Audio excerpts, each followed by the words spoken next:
Game one of the NBA Finals took place last night as the Phoenix Suns take game one. We'll talk about that and more of the fallout that is taking place at ESPN. All of that is coming right after the bumper.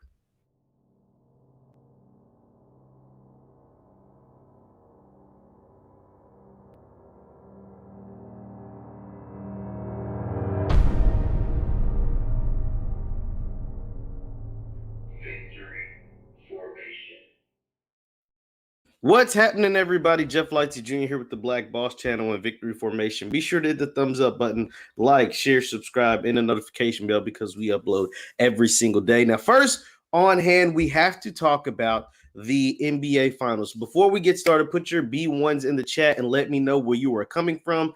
B1s in the chat and let me know what city that you are coming from. So, the NBA Finals took place last night.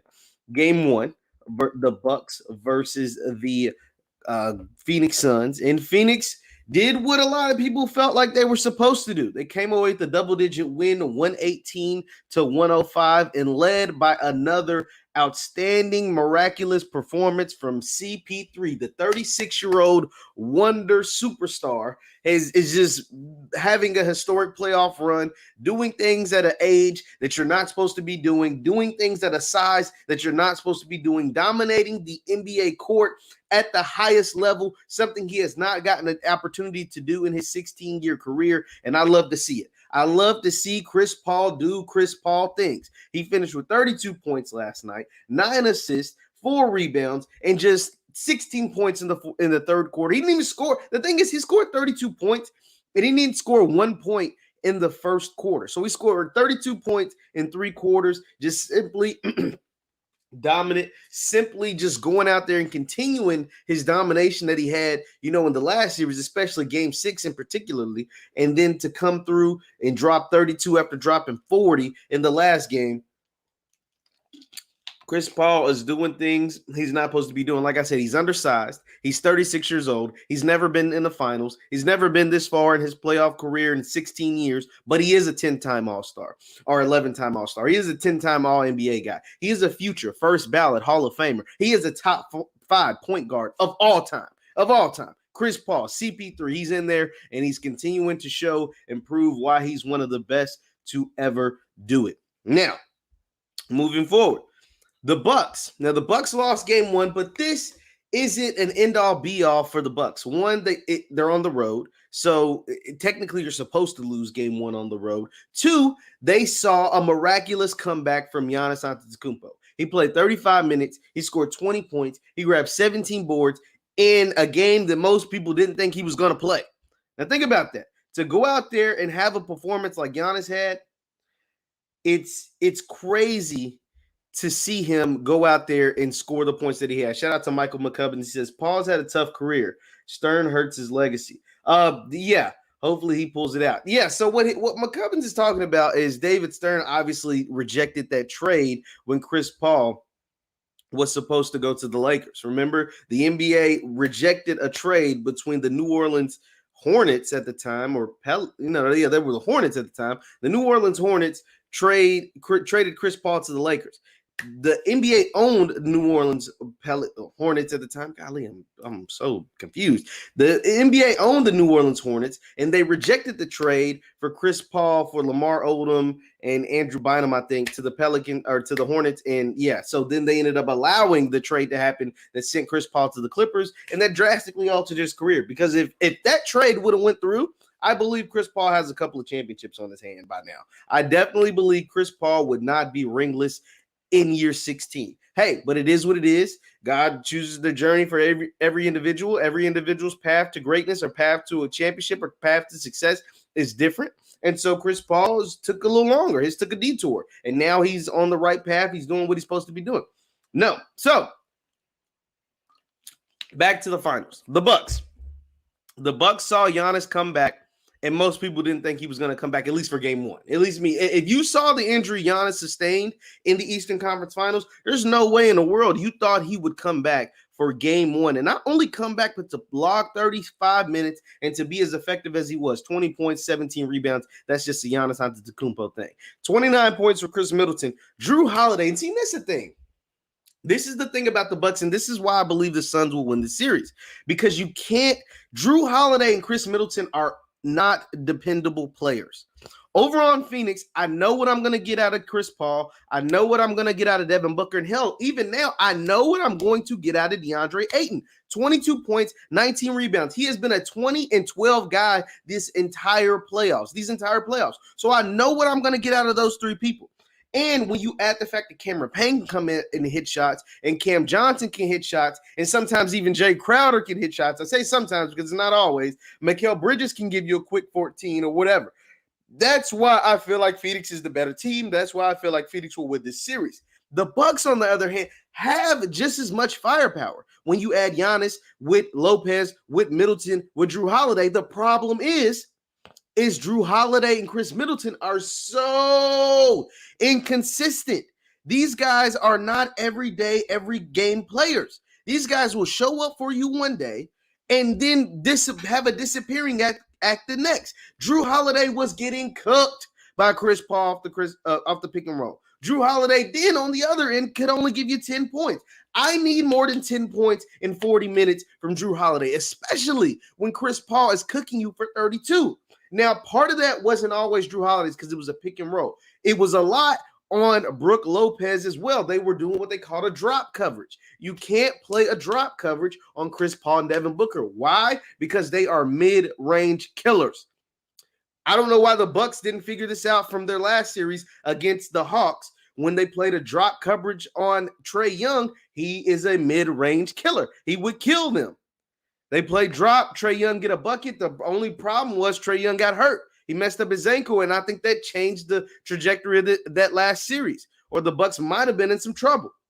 So you are playing two players that are super dominant in the mid-range. Your drop coverage and your switch everything is not a smart idea. I'm going to just throw that out there. Your drop coverage and your switch everything off the pick and roll is not smart, because when you have Brook Lopez and Bobby Portis and Giannis Antetokounmpo switching on to Chris Paul and Devin Booker, you're going to lose 9 times out of 10. And you want to know how I know? Because I've seen these guys cook small guys. These guys go to work on guys their size and guys that are supposed to be good defenders, like the Patrick Beverleys of the world, like the Paul Georges of the world, like you know what I mean? Like these guys that are supposed to be really good defenders, they put buckets on them. So you mean to tell me you think your 7-foot or your 6'10" center or power forward can go out and cover CP3 when he's rolling? No, he can't. I'm sorry, it's not going to work. And that's how you end up with Booker with 27 and CP3 with 32. Because you're playing terrible defense and you're allowing them to cook you for 5, 6, 7, 8 possessions in a row. Like, that's the thing about Milwaukee. And that's what's so frustrating about watching the Milwaukee Bucks play. Be sure to hit the thumbs up button, guys. Thumbs up, like, share, subscribe. Milwaukee has a talented team. Milwaukee has a team that's capable of winning the NBA championship. They wouldn't be there if they couldn't. But the problem is Milwaukee makes 0 adjustments during games. They hardly make any adjustments during series, let alone during the games. They make 0 adjustments during the game. Chris Paul goes off for 16 points in the third quarter. You're still cut the lead to 7. Somehow still able to cut the lead to 7, and you never change the way you play the defense. And that allows that 7-point lead to balloon back up to 15. And that's what you ultimately end up losing by. That is so crazy. That is so crazy. Now, Housing, shout out to Housing. He says Giannis came back, but he wasn't himself. No, he wasn't, but he still was effective. He wasn't the Giannis, the 2-time MVP, Defensive Player of the Year Giannis completely, but he did have a chase down block. He still grabbed 17 rebounds. He still scored 20 points. Like, he still looked good. Now, even if he's 75% or 70% or even 80, 85%, that's still better than nothing. Because Milwaukee, with their no adjustment making selves and their inconsistent guys and Drew Holiday and Chris Middleton, who can go out for 29 in one game and 9 the next game, they're going to need Giannis. That's just point blank, period. Because their guys are too inconsistent to not have Giannis out there and think they're going to beat CP3 the way he's playing, Devin Booker the way he's playing, DeAndre Ayton and the way he's playing in those Phoenix Suns. So they're going to need Giannis. They're definitely going to need Giannis. Said facts. So when they hit home court, you will see them because it Just watch them. I'm gonna get. We'll see. Housing. You think they're gonna turn up when they get back to Milwaukee? I'm not so sure. I've seen them play great at home. I've also seen them lay eggs at home. I've seen them play great on the road. I've also seen them lay eggs on the road. So Milwaukee is just such an interesting team, man. It's so crazy to watch them play and watch them go out there because, like I said, they make no adjustments. That is the most frustrating thing in the world as a basketball fan, to go out there and see a team that is very capable of winning a game or winning a series or doing whatever and make zero adjustments. Like, okay, I realize that the switching everything is not a right move because Chris Paul and Devin Booker are just making everything in the mid-range. I realize that the drop coverage that Brook Lopez or Bobby Portis is playing on CP3 and Devin Booker isn't working. That's why they're scoring 5, 6, 7, 8 possessions in a row, getting a basket. Like, I need to switch it up, Budenholzer. I need to switch it up. That's just all I had to say. It says David Stern messed over Paul when he denied him going with Kobe in LA. That man would have won multiple. That's what I said earlier. You're right, David. David, I said earlier, I believe CP3 would not be going for ring number 1 in 2021 if Stern would have allowed the Lakers trade to take place. CP3 and Kobe during that time, what's it, like 2011, 2012? This is the year the Mavericks won the championship. Yeah, CP3 and Kobe would have made some noise. CP3 and Kobe would have been better than the Dallas Mavericks. CP3 and Kobe would have got over the hump against the Miami Heat. CP3 and Kobe would have made some things happen. They would have been great. They would have been great together. They would, and free agents would have flocked to play with them because Chris Paul's a pass-first point guard, and Kobe at times, some people feel like, shot too much or was selfish, but that was only when he played with guys who weren't that good. When he played with Lamar Odom and Pau Gasol, they were great. CP3, Pau Gasol, Kobe Bryant would have won a championship. Kobe Bryant, when he played with Shaq, they were great. They were amazing. Kobe knows how to play with stars. Like, he had never had any issues playing with stars. People called him selfish and said he shot too much and did all these things when he played with guys who weren't that good. Let's just be honest. Let's just throw it out there. When he played with stars, they won championships. Or when he played even guys that you wouldn't even consider stars, guys that were like twiddling stars, the Lamar Odoms, the Andrew Bynums, they won championships. Pau Gasol was a star. He'll be a Hall of Famer. Shaq was a star. He'll be a Hall of Famer. They won championships. You add CP3 with Kobe Bryant and their tenacity, and that's another thing. Chris Paul loves to win. Chris Paul is a leader, and Chris Paul is someone who wants to win by any means necessary, even if that means getting a little dirty, even if that means manipulating the rules a little bit. It doesn't matter. CP3 is a winner. Whether he's won a championship or not, every organization that he's went to, he has immediately made them better. The Phoenix Suns didn't even make the playoffs last year. They add CP3 there in the freaking finals. That's the second best record in the NBA, or third best record, second best record in the NBA, second best record in the Western Conference, and now they're in the finals. He goes to OKC, they have a less than 0%, less than zero.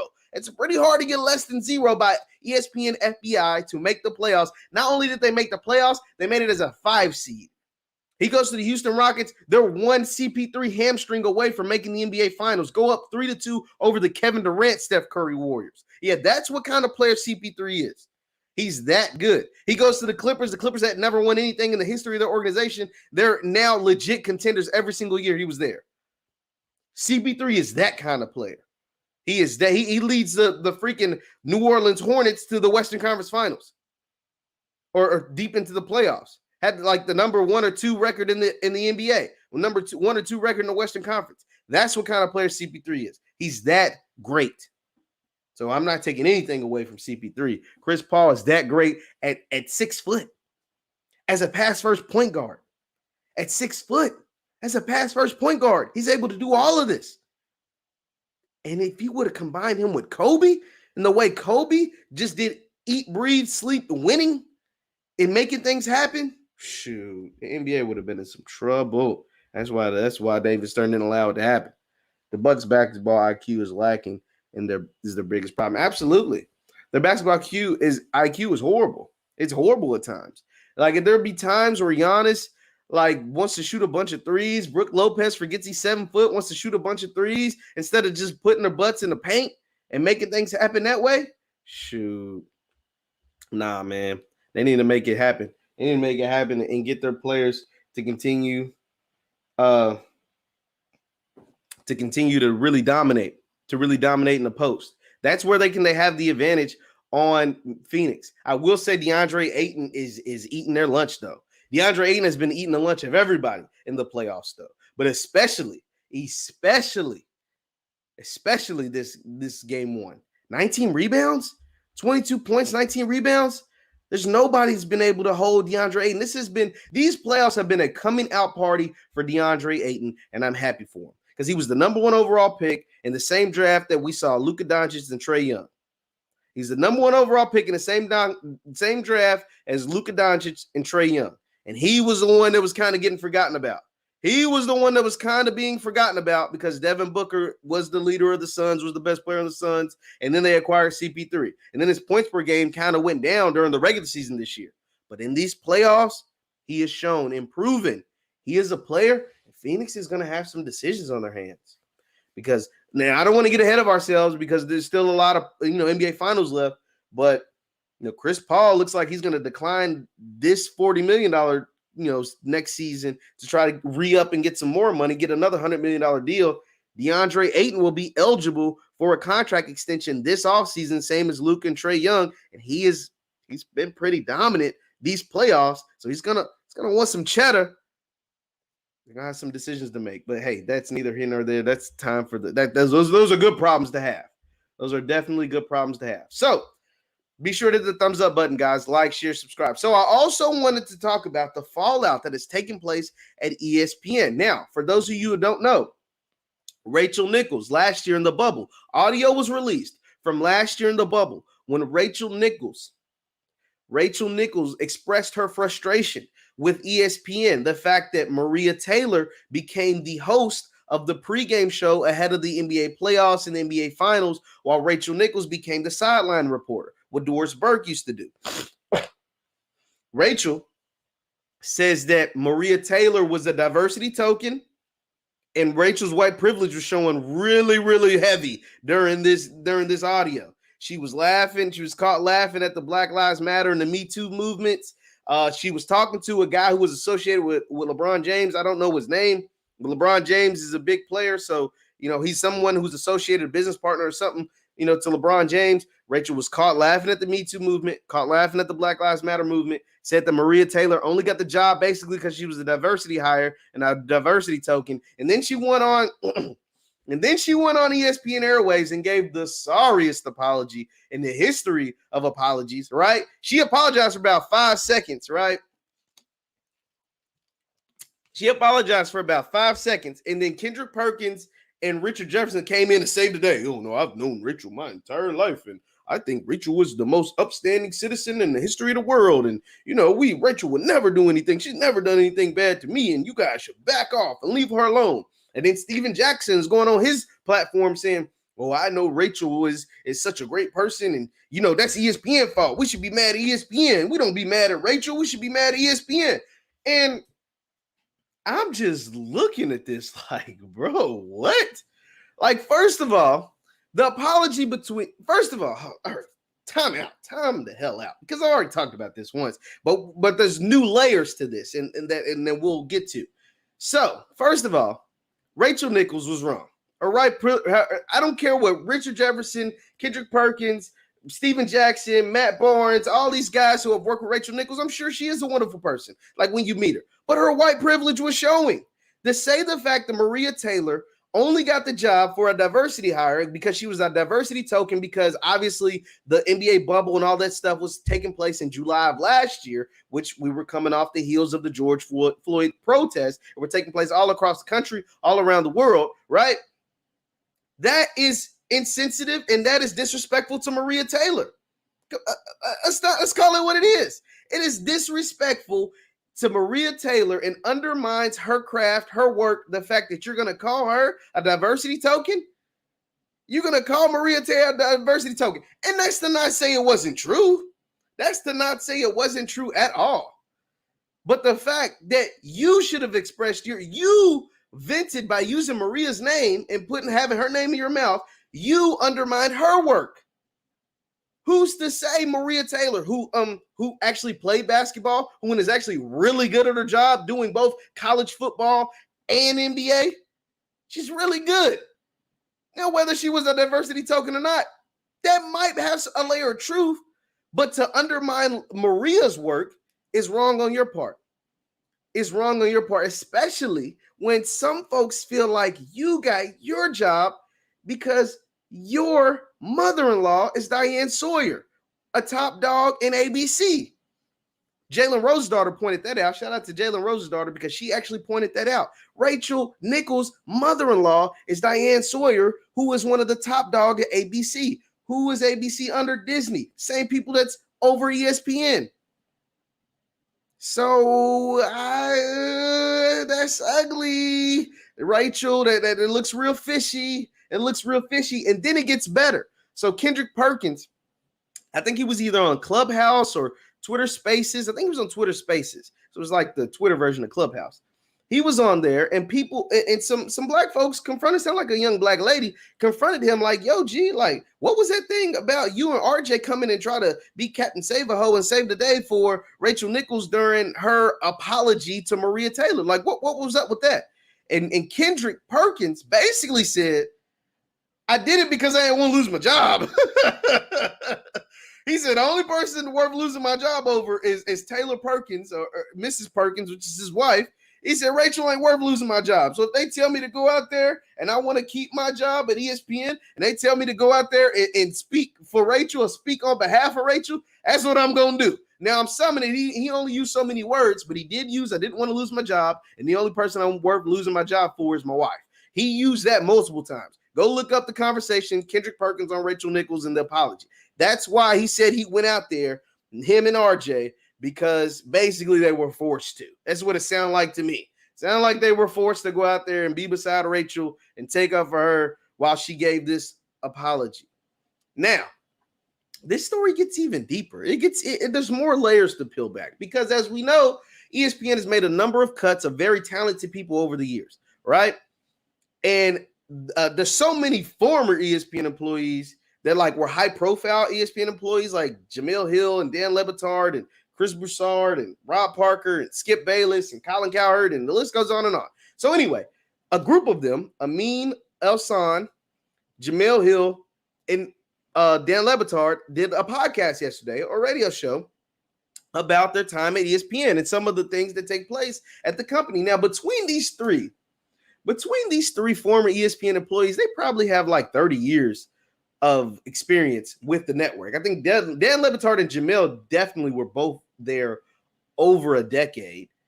And Amin, I think, was pretty close to it. He was there for a number of years too. So they know what's going on at the Worldwide Leader, right? And during this podcast, during this episode, it was so interesting to hear Amin talk because Amin said something that nobody had ever heard before, right? He goes on because, Rachel's comments, shook up a few of the analysts, shook up some of the people that were there when they heard the audio. And one of the people was Adrian Wojnarowski. Now, Woj, everybody knows about Woj. He drops all the NBA news, during the draft. He always has the picks before they come in. Anytime somebody gets hurt, he always has the breaking news. Anytime somebody gets traded, it's either Woj or Shams Charania over at The Athletic. They're the two, go-to NBA insiders that have all the connections and know when everything goes down before it goes down. So, during Amin's, rant on Dan's show, he said that it's interesting hearing criticism of Rachel by Woj. Now, Woj went on to call Rachel a bad teammate for what she said about Maria. And Amin thought that was interesting because he said Woj has put his foot and stopped the career of ascending black journalists over at ESPN. That was like, whoa, what, Woj? Amin said there has been times where prominent young up-and-coming journalists and reporters have had stories or have done something and put themselves in position to succeed at ESPN. And Woj is someone who has stopped or halted their careers. That was big. That was huge. Not only did he say that, Amin also went on to say there are black and brown journalists and different people who will type up stories for the ESPN website. And Woj will add his byline to the story, even though he had nothing to do with the story, just so he could get the clout, essentially. That was also big. Now, was any of these things that Amin was saying surprising? No, not really. We've seen it before. We've seen these kind of things before, not just at ESPN and other places where, white people try to stop your success or white people try to tag along with your success. That's not interesting. Now, it will be interesting to see if Woj responds, right? If Woj is going to come out and call Amin a liar, if Woj is, or if anybody from ESPN, especially the top dogs like Stephen A. and are they going to come out and respond to any of this? Are they going to address this at all? Because that's the thing about ESPN. They've been tap dancing around this issue since it came out about 3-4 days ago. And now we have even more, allegations levied on some of their top employees. Rachel Nichols was a top dog at ESPN. Woj is a top dog at ESPN. Like, these allegations levied towards some of their most prominent TV personalities and most prominent social media people and most prominent employees at the company. It's kind of neat. It's kind of worth addressing, wouldn't you think? All they did was come out and say, okay, Maria's going to host the NBA Finals this year, and Rachel's not going to be a sideline reporter. Instead, we're going to promote Malika Andrews. And all that did was allow, because Malika Andrews is black, and all that did was allow other people to come out the woodworks and say, another diversity token hire. See, Rachel was right. Rachel was right. They're only doing this for diversity. It's like super interesting to watch all of this go down, all of this take place, all of this shake out. So I'm gonna see how ESPN comes out of all of this. Shout out to the Dr. Vibe show. Dr. Vibe is ESPN Teflon. I don't know about that. They got some chinks in the armor. They have some chinks in the armor, and they have a lot of people that no longer work for the company that can now speak on the company. Guys like Michael Smith, Jamel Hill, Amin Hassan, Dan Le Batard, like I said, Chris Broussard, Rob Parker, those guys over at Fox, they haven't touched this at all, and they probably won't. Michael Smith. So it's a ton of guys. They used to do good work over at ESPN that no longer are there. And so it's going to be interesting to continue to follow up on this and see what else comes out of all of this mess, all of this nonsense. Will this affect, Dr. Vibe says, will this affect ESPN's bottom line? I don't know. I think maybe, because now you have other media outlets like myself, like Clay Travis, like these other people that are coming out and either bashing you or just like really wanting answers. They want some answers to some of these questions, right? Like Clay Travis, he put out, a lot of people hate Clay Travis, but I mean, he does a lot of stupid stuff, but he makes some sense sometimes. And he's like, is everybody at ESPN racist? Like, what is going on? And it's like, it is interesting. It makes it seem like, man, what in the world is really going down at the worldwide leader of sports? It's interesting. A Disney-led company that is in crisis control right now with the Rachel Nichols, the Maria Taylors, and now this Woj allegation. And one last thing before I get out of here. Another thing why, so remember, this Rachel Nichols audio, ESPN has been having for a year now, right? Like, allegedly it took place during the bubble in Orlando. So what happened was, for those to give you the backstory, Rachel Nichols was doing her show or whatever for ESPN. She couldn't get her mic off or couldn't turn it off or something. She didn't know how to turn it off or something. So she was either in her hotel room or somewhere having a conversation with this advisor to LeBron James, a business partner of LeBron James or something. And that's when she made the statement about Maria Taylor being a diversity token. That's when the guy that works with LeBron made the comments about being sick and tired of the Me Too movement and Black Lives Matter movement. And she was laughing. So, like, that's when all of this took place, right? So ESPN has held this tape because that audio was sitting back. Remember, she couldn't turn her mic off. That audio was sitting back to the control room in Bristol, right?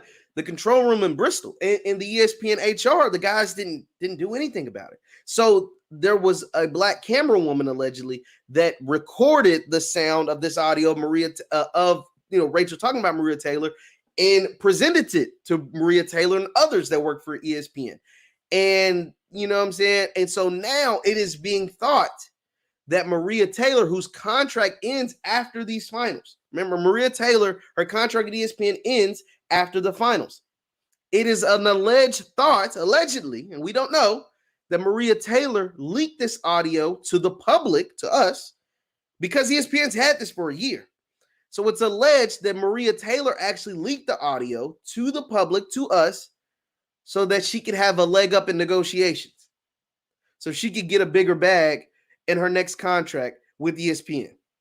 So she could, leverage herself to make more money in this upcoming contract dispute, in this upcoming contract negotiation. That, my friends, it's not a bad move. It's called strategy. If that is true, now granted, we do not know if that is true, if Maria Taylor is actually that, saying, clever and crafty. She's a smart woman, but if she's that crafty or that willing to, to hell with Rachel Nichols, hell, she had this things to say about me anyway. I'm just letting y'all know who she really is. If she's willing to do that, she's a bad woman. Maria Taylor is a bad woman if that is true. Now, we don't know if that is true. I want to make sure I preface by saying we do not know if that is true, that Maria Taylor actually leaked this audio. We don't know. But there are reports. Once again, we don't know if these are true. These are just reports, so they're rumors. There are reports that Maria Taylor wants a Stephen A. Smith bag from ESPN. And what better way to get a Stephen A. Smith type bag from ESPN, which we talked about yesterday, is between $10 to $12 million, somewhere in that range, maybe even closer to 15, but I think it's between 10 and 12. If she wants between $10 and $12 million, like Stephen A. Smith, why not leak the audio? Why not try to convince them? Why not use that as leverage? Why not? Why not? If you have it, you didn't say those things about yourself. Rachel said them.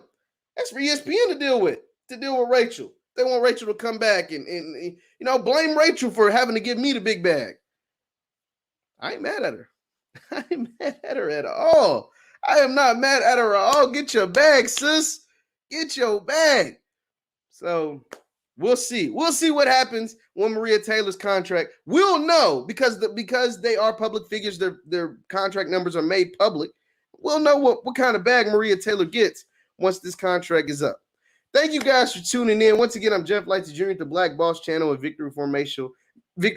Be sure to follow us, like, share, subscribe. Hit the thumbs up button on your way out, guys. We're here every morning, 9 a.m. Central, 10 a.m. Eastern, 9 a.m. Central, 10 a.m. Eastern. We go live all throughout the day. Thank you guys for hitting us up. Be sure to hit the share button, like, share, subscribe. I'll see you guys next time. Thanks for tuning in. Peace.